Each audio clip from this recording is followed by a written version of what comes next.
Hello, I am Shinny, as most of you probably know. I am on the JQ server on NA and the Seafarer's Rest on EU servers. Um, I primarily play on JQ with my guild Strike Force. Today I'm going to show off, and this is mostly for guild members and maybe some JQ players, the Dodge 'em all build. Uh, if I had to give it a name, it's a sword, dagger, and then dagger pistol, mostly Berserker thief, that I've been running for about a month now or so. It's a little unorthodox from what I understand, but it was my attempt to tailor thief to my playstyle, and it's worked out very well for me. Typically, it only has trouble with hammer warriors that are really good at knowing their chains, and sometimes things with AoE like DDLE or Meditation Guardian. In those cases, you have to be a little more careful about how you pop in and pop out. So let's get right to it. Try and make this as fast as possible. What you see right here is the trait makeup that I run with 90% of the time. Sometimes, if I'm doing really good, I will run 26006 with Fury and extra crit chance and extra damage under half health for the critical strikes traits. But everything else is pretty much the same most of the time. We got Mug for the first power trait here. Primarily used for, well, on the steel, it's primarily used for the heal. That's how I use heal, how I use the steel, but I also use the steel as a daze and try to hold off on the steel. Try to hold off the steel until I'm a little bit engaged in the battle and I actually benefit from the heal on Mug. The damage is kind of secondary. It's always nice to have, but I kind of wish I'd played Thief back when you could still crit that with that trait. I hear it was pretty big numbers. I'm going to skip down here to the trickery line at the bottom. The Mug trait and everything in the trickery line are kind of the baseline of this build. Kind of non-negotiable traits. Thrill of the Crime for the first one. Pretty common used. Fury, Might, and Swiftness for yourself and allies when you steal. Similarly, Bountiful Theft is Vigor when you steal, plus taking 2 boons from the target and giving them all to your allies. Both of those very important for this. I probably, if I got cheeky, I could live without Thrill of the Crime, but the Fury is the primary usage of that. I could probably not live without Bountiful Theft. The Vigor on that is just crazy. And another very important part of the build, the Sleight of Hand, it's the Daze on steel. And also it decreases the steel recharge, which is nice. Although I don't think trait needs it to. I would still use it without the extra cooldown. Those 3 traits are pretty non-negotiable. Like I said, in this build you have a lot of interrupts and disables going on, both Condi and dazes. And onto the next most important part, the 3 points that I have in acrobats here. Not really for the vitality, partially for the vitality. It's always nice to have on a thief, but mostly just for this Vigor trait and for the Vigor on heal trait, and for the Master Miner here, that gives endurance back when you dodge. Between the Vigor on down here on Bountiful Theft and the vigorous recovery, you'll have pretty much 100% uptime on vigor, and it kind of allows you to do things like earlier today I was running straight at a Jade Sea blob of about 50 or so. That was had a huge tail. There was no way I was going to make it out. I didn't have any stealth ready at hand. So I was able to dodge twice through it, kind of turn in mid-dodge of my camera so I could use my heel to go back again, and then dodge a third time to get all the way through this huge tail. And you can't really do that with most other builds, especially when you haven't been in combat to trigger vigor. So it's very important. You'll be dodging pretty much whenever you can. You always have a dodge up when you need it if you see something coming at you that you need to dodge, like a hammer stun or something, and which is really important when you're fighting those hammer warriors that can give you trouble. The last 3 points are kind of up to personal preference, but I found that this is one of the better setups.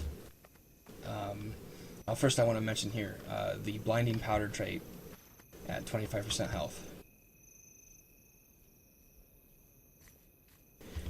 It's overlooked often, and it's not integral to the build, but it is very, very handy to have at certain times, and will definitely save you because of the people around you that have lines, even if it's a big blob rolling over you, which is also probably one of the reasons I made through the blob I mentioned earlier. The stealth skills last longer is also not very integral, but the other options were the other options for this point would have been like might undodge in the vitality line here in acrobatics, the critical hit while above 90%, which is okay. I've never been a big fan of that kind of trait. It doesn't really fit my playstyle. And the weaken on targets, but has a cooldown that when you poison when you poison, and none of those are all useful in their own way. But I think the extra stealth helps you for moments when you need to shadow refuge to watch a Zerg while you're scouting, or if you're having to pistol dagger through the blind field, the Heartseeker through the blind field, to stay stealth. It gives you a little bit more leeway when you have to scout for something. That's the traits. Move on to the gear here. I run full Berserker. Everything here is Berserker that I have. You can see all my armor here.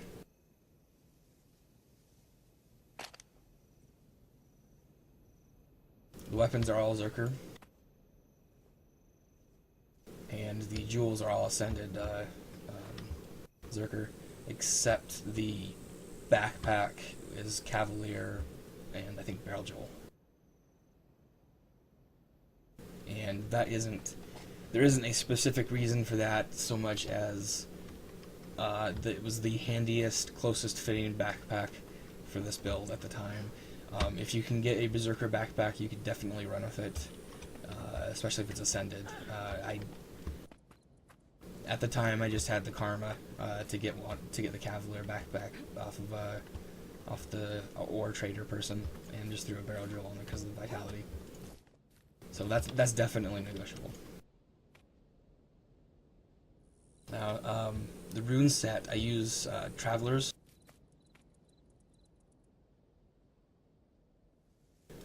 Now, Travelers on a Thief, I've heard, can go both ways for an opinion on people thinking it's a good idea or not. Personally, if I did not have Travelers or the somewhat yet less useful Vitality Speed Rune, I would probably have to use the Signet, and that would eat up a valuable utility slot on a Thief. And it's just not worth that trade for me. I would love to be able to run with, say, a Rune of Strength or something, and then I could use the Might Dodge trait in the Vitality line. But Sometimes you can't go all out aggressive like that. Some people who know Thief will notice that I do have the speed, the swiftness on dodge trait, a minor trait for the end of the vitality line. That's good. It's not 100% uptime, and I tend to use it more as a help me keep up in a chase on someone who has good movement skills, like a greatsword warrior. So I'm not stuck at 25% like I would normally be. But I would also rather not be ambushed while I'm trying to keep my speed up and not have any endurance. I mean, granted, I can get it back pretty quick, but that first dodge is very important in a lot of, especially in an ambush. So that's generally my reasoning for using the Traveler's Runes, and there's other benefits, like the slight bit of boon duration and the stats to everything, which is always nice, and it helps you a little bit out in your defense. Sigils. I have an interesting approach, I think, to Sigils. When I have all of my stacks and my guard stacks, I run... put it on here. I run Bloodlust on my off weapon set with a Rune of Air, or a Sigil of Air. And on my main set, I'll run an Air and a Fire.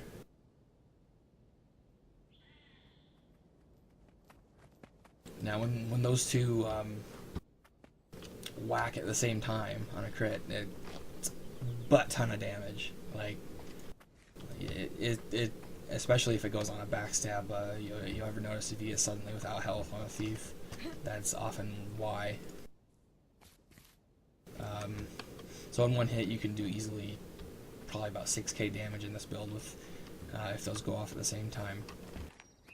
However, it's also often better to build stacks faster, and I can usually get out of combat quick enough to swap. So I will drop the Fire for this Bloodlust here. And I do most of my fighting in this weapon set. The reasoning behind here, I'd rather be able to build the stacks faster, basically. And since I have them on both weapon sets, I can take the one off and replace it with what I want. Your brawl impression is really coming along.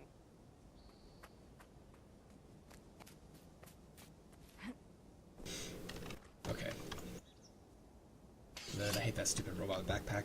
The thing needs to die. Anyways. One thing about the reason I chose Air over Fire for this other weapon set. You can see Bloodlust here and Air here. Usually I'm focused on single targets, not so much group, because even though Sword does hit 3 targets, typically you want to focus on a single one to bring down, and then you can focus on the others. Because if you bring that one down to the down state, then they either have to, respond to him, or he dies, and it's basic match manipulation, controlling the match.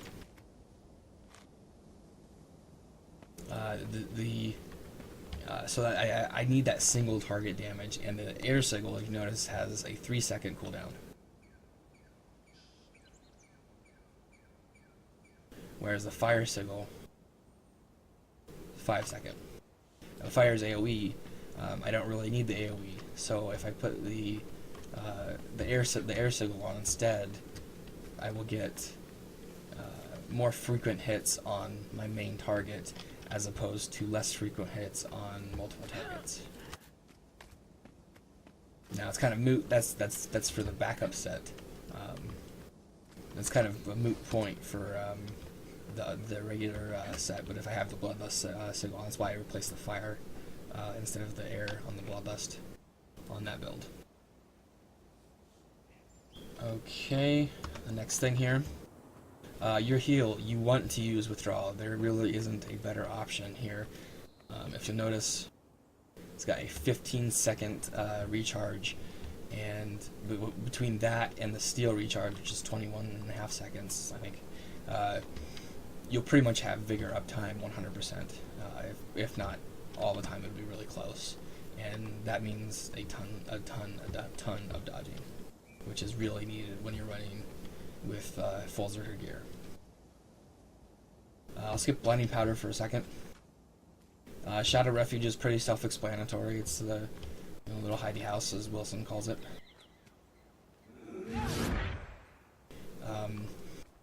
I find myself most often using this to either escape a blob that has suddenly come into the area where I'm fighting, or to res someone who's down. I don't rely on stealth in this build, and you shouldn't rely on stealth really on this build. It's kind of a side benefit, and you definitely fight better if you don't have to rely on stealth, because then when you do use it, you make much better use of it, and you don't overuse it. The last utility slot there, Shadow Step. I don't really use it for the condition removal. I use it more to, after I've Shadow Refuged, I'll use it to get out of the way when everyone's, kind of spamming one on the Shadow Refuge trying to kill me. And when you do that, you can dramatically increase the distance of the fight, and they pretty much won't catch you if you can get away with that. The Condi thing, I rarely use it for the Condi, but I have sometimes. For an offensive usage, kind of demonstrate here. Let's see, it's a good marker. Use the steps here.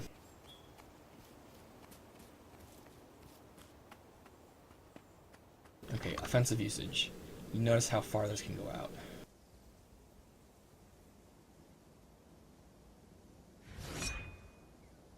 Okay, that's Shadow Step.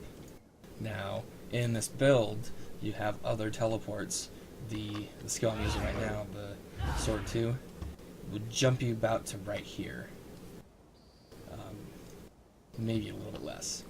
And then your Steel, which is at 900, will jump you out somewhere around here. So in all of that, you can imagine there's someone standing at the steps right there, and they're thinking, oh, well, he's really far away. I'll have plenty of time to get out of the way if he comes at me. Well, in a matter of probably about half a second, you can trigger all of those things and be right on top of them. And especially if you had your Scale Venom up, they'd be locked in place. They wouldn't be able to move. If you didn't have your Scale Venom up, you finish it. You always finish it off with your Steel, so it'll have a daze on it. And if you don't use the daze, the Sword 2 has an immobilization on it. That's really good. So that's how I use the Shadow Step in this build. I rarely use it for the Stun Breaker, because the Shadow Step as a Stun Breaker, you need to be having a quick response time on Stun Breakers, and most Stun Breakers in the game are one-stage cats. But like if you notice, the Shadow Step is ground targeted. So you have to, when you say you get a hammer stun on you, you have to hit the skill, find the place you want, usually as far away as you can. Sometimes you go too far because you overestimate. By the time you use the skill as a stun breaker, most of the stun is up. Now, unless they're doing a chain of hurt on you, it's better to save it for another usage. That's kind of an experience thing that you need to get to used to for your fights, when to use your stun breakers and such. So I'll just leave that as it is, because it's not specific to this build. For the elite, I have good old Basilisk Venom. I called it Scale Venom earlier. Basilisk Venom. Thieves Guild also works. I've just got a love of Basilisk Venom for immobilizing the target, for locking them down pretty good, so other people can, snag the runner with me or something like that. It's very good. It's very good. It's better as a surprise, I think, than anything. But never use spin to win on this build. It's not. And maybe if you have to reflect a bunch of stuff or something, but chances are you're just making yourself a giant target and you're going to get hurt pretty badly.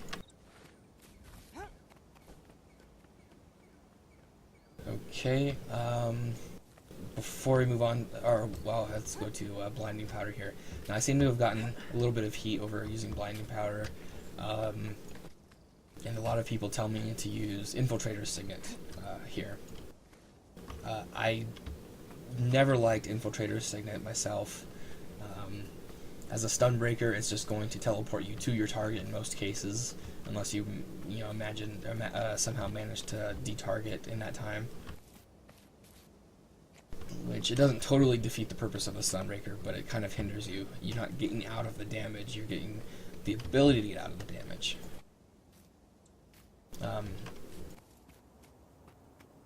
Additionally, the blinding powder kind of in an opposite way works as a pseudo stun breaker, since you can cast it while you're stunned, and this goes with the trait one too.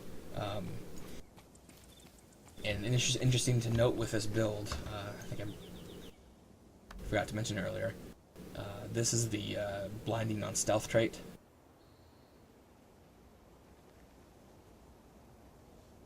Interesting thing to note with this build, you can, when you hit that blinding powder, say a Zerg's rolling over you, you hit that blinding powder, you also trigger that trait. So you're going to blind all the people with the blinding power, plus you're going to blind people with the trait, and in theory, this could blind up to 10 people, I think. Yeah, 5 targets. And if your health goes below 25%, you trigger the trait, that's another 10 people right there. So in theory, you could blind up to 20 people running right over you, and when you're Berserker, that's really handy. It's probably it's most likely going to be more than 5. It probably won't be 20, just because some people will probably get overlapping blinds. But it still stacks up pretty nicely. That's a nice little synergy there that's not integral to the build, but really handy. So that's why I use blinding powder, and I've always just kind of loved it in general for that kind of thing. I'm going to take a quick hover here over the steel skill so you can see everything that's going on in this in the steel.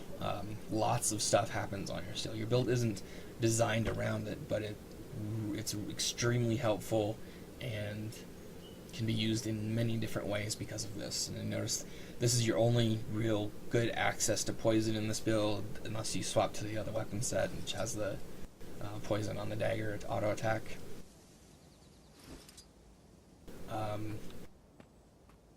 Let's go ahead and get into the weapon skills here. The sword auto attack. I don't want to say most of your damage comes from here, but you do a lot of auto attacking in this style of build, based on because most of your initiative is used on dodging, evade skills, and teleporting kind of things. You notice the 3 targets on each of these skills, and the tactical strike, which is really handy. It's another blind in this build. If you hit from the front, if you hit from the back, it's another daze, which is also heavily used in this build, between cloak and daggering and then dazing the person, or the steel, or the stun on the petrification from Basilisk Venom. All heavily useful things. There's also the number 4 on the other set here. One of the more used skills is Infiltrator Strike. Let me get down here to an NPC here. So you can watch. It teleports in, teleports out. If you're not targeting anything, it does it in place. So if you want to set up an exit without teleporting in, you just do that. You run at your target, maybe use your steel to jump in, and then pull out. And you notice there is one of the changes they made to Sword a long time ago was to make it so that there's a cast time to that return. So you always have to remember there's a cast time there. So if you get stunned, you can't pull out. It's also the the teleport in is an immobilize, and this skill can be used somewhat like the bow 5 to move up ledges and stuff. It's kind of finicky. It doesn't do all of the ledges that the bow does, but it does do some. And if you can find those ledges, and you remember them, you can surprise the crap out of people, and it's really funny. The Infiltrator's Return does cure one condition, and that will be your primary condition removal for when you notice you get hit by a burn from a DDLE or something like that, or get a not a fear bomb, a full-on Condi bomb from a Necro or an Engi. Teleport in and out a few times, and it will use up some of your adrenaline, or not adrenaline, your initiative. But it's important to get those things off, and you can always, if you have to use up your full bar to get rid of all those really bad, nasty conditions, like Confusion 2, that's usually okay, because you'll still have plenty of dodges to cover time to get to allow your initiative to recover. Because one of the nice things about this build is that it's not too initiative heavy. So you can save your initiative for things like that, or things like the next skill. This right here, I'll get into that in a second. And to coincide with that, I'll pull up the traits again. The Miner here increases damage based on your initiative. So it's kind of a unintended synergy there again. The next skill here, Flanking Strike into Larcenous Strike. I find that Larcenous Strike hits like a freaking truck, but to do it you have to hit on the first skill, and it's got a big wind up for when you use it. Use it here. So it takes a second to get to that. Might makes me right. And you notice I have 16 seconds of vigor, just from the two things. Okay. Now, I use this more often as an evade. If I'm in a solo fight, I can get away with it. If you don't target something with this, it will shoot you off. Whoa, hey, that's a big Kodash Zerg. Get out of here.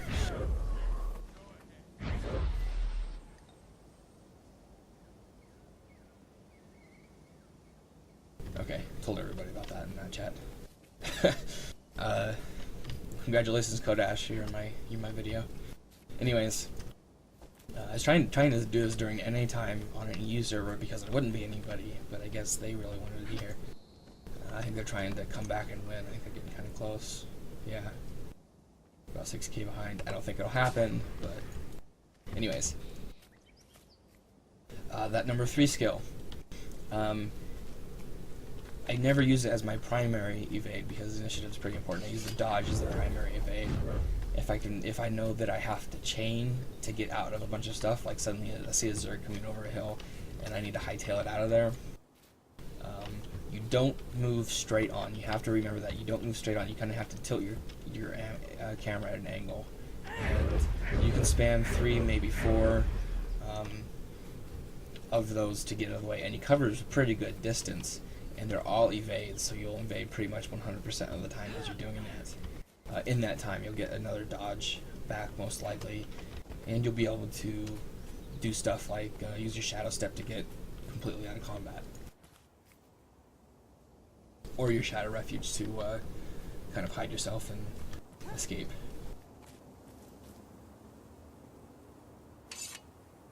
Hope that keeps going to be okay. SF actually has it claimed, so he can use the +5. Number 4 on the dagger. I've never been a big fan of it. It's just never really fit my uses. It may be good for other people or something that I don't know. I usually use my initiative elsewhere, so I'll just go skip over that. If you find a use that you like for it, by all means. It's not really a damage dealer, it's just that I already have access to decent cripple and the auto attack, so I don't really need more. And I have the mobilization that I can pretty much have whenever I want. There's so many disables in this build that the cripple just kind of dwarfed. Cloak and Dagger. This, when you use this, it will hit like a truck. It'll hit the same damage as your Larcenous Strike here. It will stealth you, obviously, give the target vulnerability, and when you're stealthing, it will blind the target also. Which, if anyone's who ever fought a thief like that with that trait, it's annoying as hell. And that sets up your daze or your blind on your auto attack, or gives you a couple seconds to get to maybe your heal recharge or something like that. Now onto the other weapon set. I don't use this as an offensive weapon set usually. Sometimes I do if I come up against a build that is better for it. Like I'll do the really newbie pistol dagger crap. Sometimes against like a warrior build or something like that, because my regular build doesn't really fit it, and having this on here lets me fight that slightly better because I can hide and stealth a little bit and come at the guy. But usually I will fight pretty much most of my targets in sword dagger. Another reason I have it is the quick movement of Heartseeker, obviously. When you need to cover a lot of ground to catch up to someone, or to get away from Zerg, or catch up to a scouting location or something, make it to the keep fast. That Heartseeker movement's always fantastic. If I'm stuck in that weapon set, I will Shadow Shot to kind of keep on the target if they're faster than me, like a Greatsword Warrior or something like that. I don't often use Headshot, but I have used it before. I usually use it for trolling a person, like if I have other people around me and they're being annoying, like say a DDLE or something. I'll just sit there and spam Headshot every second or so, just to piss them off. But it's not used heavily in the build. It's definitely useful, it's just not used heavily. Black Powder is obviously pretty Heartseeker, pretty important. But the other main reason I wanted to go with this weapon set instead of the bow, even though the bow 5 can blind the target, it's only one blind. So when you're fighting a Guardian, it's Guardian, Warrior, Engineer, Ranger, and Necro. All have those really annoying downstate skills.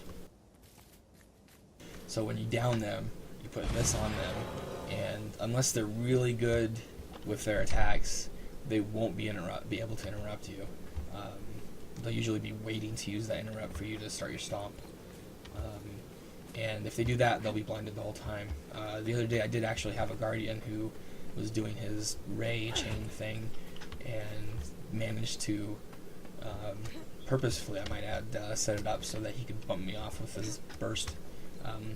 But he still died, so... Okay, that's all the weapon sets here. Gone over the traits. I think I've hit the Poison on Steel for the Miner. Covered both of those miners. Swiftness on Dodging, which isn't really needed, but this one's needed. This is steal. This one here is Stealing, gives you initiative back, which is 2 points. This is yet another thing your steal can do. I rarely use it in a fight to get initiative back. It's always kind of incidental, but very, very handy. And then this is increasing your maximum initiative by 3, which makes the things like this much more feasible. And same with the Heartseeker spam for the movement. And of course I mentioned here lead attacks, the damage per initiative. Alternative skills.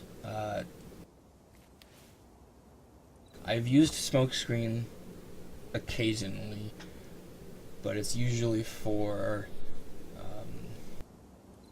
if I have to block a lot of something or something like that.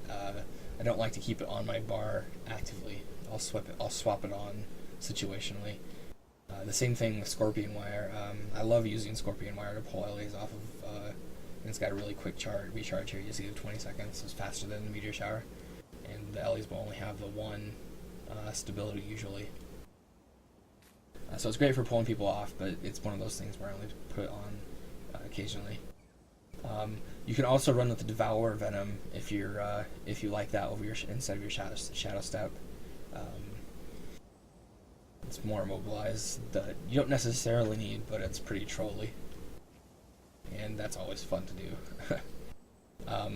As far as these utility skills, I don't think I've ever dropped both of the Shadow Refuge and the Blinding Powder. If I do swap something out, it's usually Shadow Step because that's the least one I use, and it's also got a nasty cooldown on it, a minute. Or 50 seconds, excuse me. Well, I believe that is everything, and I hope you would let me know what you think of this. I tend to make builds that are tailored to me and my playstyle. I don't often play straight meta builds. I actually find them rather boring, usually. But this is what I've made good work of this, and it's been very good at teaching me how to survive on a Berserker Thief in a very heavy Zergy environment. Remember, I play on 2 different tier 1 servers, so the blobs are always huge. The good condition removal. Oh, food. Almost forgot food. Now, I always use Master Maintenance Oils. You want as many crits as you can on this build. There's just so many things that, mostly the sigils that proc pretty often, but that's like something that happened with Bravost. For food, I use the Poultry and Leek Soup to kind of take an edge off of conditions, kind of as a default, and a little bit of out of laziness. It is not the best food for this. The best food is probably the lifesteal on crit every second.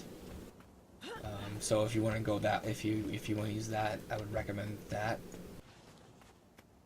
over anything else. Take a quick look at the stats here. I only have 2 bloodlust stacks, so it's pretty natural power here. But you have just under 2,300 toughness. With guard stacks, you will have around 17k hit points, so sometimes a little less.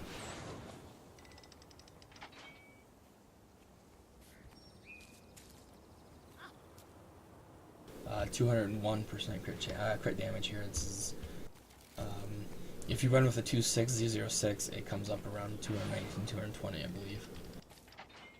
But for this build, and I should mention the Fury is pretty decent on this with the steel. Maybe 60% uptime, 60% 70. So you'll be at 42 to 62% crit chance, which means you're going to be critting most of the damn time. It's an extra 6%, I think, with the oils, so it should be every 2/3. Oh, looks like it keeps getting drubbed here. I'm getting smacked. So that's the it's a bit of the window into SFR actually here, nighttime. You notice it's 3 a.m.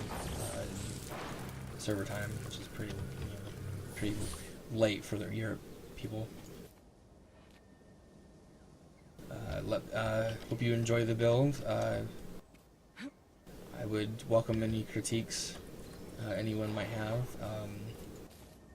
It's certainly not a cheap build with the Traveler's Runes and everything, and multiple bloodlust stacks, but I think it's worth it. I never go for the cheaper speed runes because I like to go all out when I do these things. So I'm usually broke. So on to the next video then. Thank you. Bye.